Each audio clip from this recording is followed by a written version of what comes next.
What's going on, guys? So we're going to take a look at DraftKings today. So it's been a little while since I've came back to the sticks here and kind of looked at what's going on with DraftKings. So today we did touch lows, $10.38. It almost pains me to say that. I'm not a long-term holder in DraftKings, but I sure as hell traded this thing all the way up. From the very beginning, I was in through this whole ride up and down, up and down. And even in this time here, when we kind of started to do this kind of, nasty action here around, 49, 50, 55, 42, in this zone here. And then I kind of left it aside. The smartest thing would have been, realistically was like, hey, you know what? As soon as we lost this weekly 50 period moving average here, also gave us the indicator to get short. We should have just all got short at $50 and then just bought, leaps for 12 months out and ride those short positions all the way down to $10. We'd be all a lot more happier. But, that's just the name of the game. That's just the way that it is. So with that kind of being said, one thing that I do want to kind of point out, when we were in this range, I was making a lot of videos between, the $16 to $20 range. This channel line here that we had, this, declining channel line here, is something that we needed to kind of hold. We were kind of fighting and tugging with the 5 and 10 day moving average. And then, realistically, it's been about 4 weeks worth of pretty much just nonstop selling pressure. So,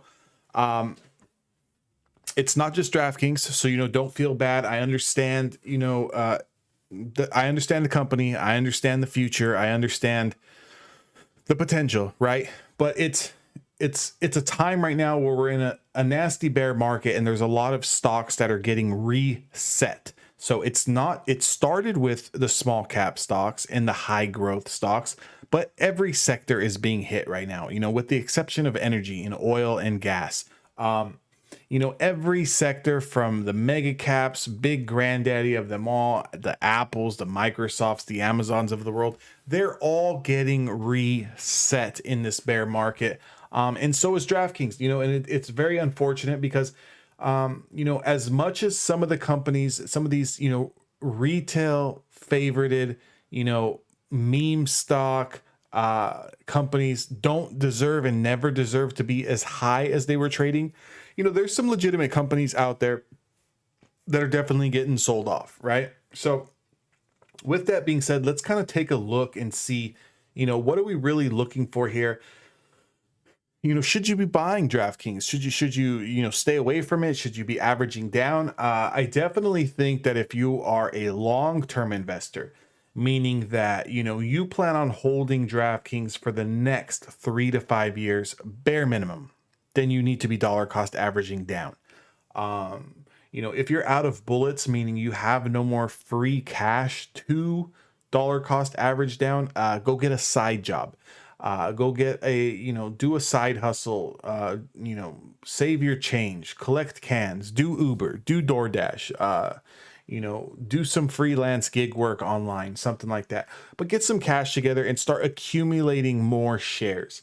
Now, the tough decision is especially for investors, is that, where's the bottom? Where's the bottom? And the reason why I have the weekly time frame up is because, just looking at the stock, there is no bottom. Does that mean that DraftKings is going to zero? Of course not. I hope not, right? I mean, I don't think anyone thinks that that's going to happen. Is it oversold? Possibly. Did it deserve to be at $74? It's subjective.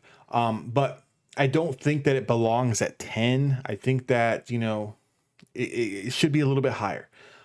Personally, for me, I think, DraftKings, coming out of this bear market and this reset, I think we'll find a nice home somewhere between $30 and $42. Somewhere in there seems about right. So if you guys, and the only reason why it seems right, it's not just a hunch that I'm throwing out, but the reason why I'm throwing those numbers out there is because currently that's the 50-day moving average, and currently that's the 100 or 150-day moving average, as you can see here, the 100 simple. So in between this zone here, which also gets us back into this channel, which we had a lot of price action before previously. Now, mind you, a lot of this price action before previously was heavily,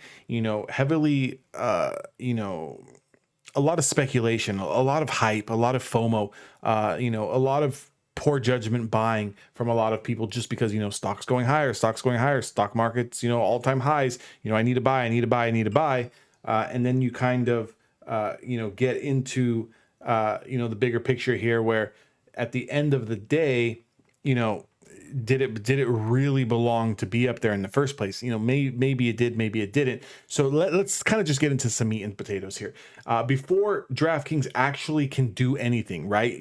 When is going to be the bottom? When's that bottom going to be in? Well, we need to get over $20. As soon as we get over $20, we need to start making that push for $33.25. And I think if DraftKings can get over its 50-day moving average of $35.83, now I think that we can start calling this the bottom. The problem is that when the stock price does, and if it comes back up to this way, you have missed out on all this accumulation that you could have got down in this zone. So if you are a firm believer in the stock, then, $10 is a good price. If you just look at it like this for what it is, the stock can only go to zero, right? So the stock can only go to zero. So you're $10 away from the zero here. If you don't think that this is a good buying opportunity down here at 10, well, then I don't really know what to tell you. I guess wait for zero then, right? But here's where it gets a little hairy. This could take 6 months. This could take 12 months. This could take 18 months. 2 years from now, again, this is all speculation, but 2 years from now, the stock could only be at $35. So is that trade worth it for you? If you get in at $10 and it only goes up to $35 within the next 2 to 3 years, are you going to be okay with that? Because when stocks do get reset, they are going to set a new trading range. And with that new trading range is going to come a new price point. Does it see $74? I don't know. Before it can see $74, I know that it needs to clear out 35. So before I start thinking about 74, or before I start thinking about 65, I need to start thinking about, can we even reclaim 35? If DraftKings cannot reclaim $35 within the next 18 months, then it leads me to believe more so of a range down in here.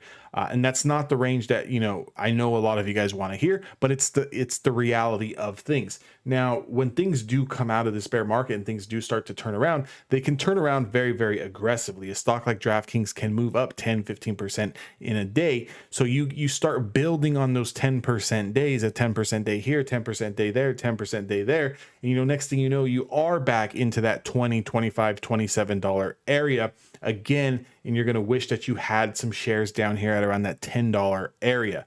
So if you're a long-term believer, definitely add some here. It doesn't hurt. Like I said, all jokes aside, it can only go to zero, right? So you're only $10 away from zero. How much more pain are you going to be in? And if you kind of look at it, you've been riding through this whole wave now, and now you don't want to buy. So, kind of think about that bigger picture, right? If you didn't want to sell for a loss here when we lost the 50-day moving average on the weekly time frame, and if you didn't sell here and take your whatever money you had left or gains or whatever at the 200-day loss, but then yet you don't want to add down here, that's just foolish. I think that's very, very foolish, because you've already been sitting, for over 365 days, right? I mean, how long has it been? If we really look at it, when we came off those highs, we're looking at March of 2021. So yes, over 365 days, you've already been sitting in the stock currently, given you bought the stock in 2020 on the big run up. But what's the harm now in adding down here? So just be patient, stay calm, continue to dollar cost average if you are a true believer and a long-term investor.